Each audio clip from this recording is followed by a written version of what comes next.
Open source operating system. ఇప్పుడు Samsung, OnePlus, Realme, Vivo లాంటి బ్రాండ్లు మార్కెట్‌లో రాజ్యమేలుతున్నాయి. మొబైల్స్ ఇప్పుడు camera, music player, lighting, watch, computer అన్నీ కలిపిన పరికరంగా మారిపోయాయి. Finger print, face unlock, AI camera, 100x Zoom, foldable ఫోన్లు కూడా మార్కెట్లో వచ్చాయి.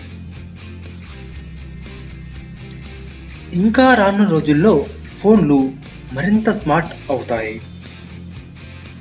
Augmented reality, foldable screens, chip ఆధారిత కమ్యూనికేషన్స్ కూడా వచ్చే అవకాశం ఉంది. మీకు కనుక ఈ వీడియో నచ్చినట్లయితే ఒక లైక్ చేసి మీ ఫేవరెట్ మొబైల్ ఏదో కామెంట్ చేయండి. ఇంకిన్ని ఆసక్తికరమైన వీడియోలు రావాలంటే మా ఛానల్ని సబ్స్క్రైబ్ చేయండి. ధన్యవాదాలు.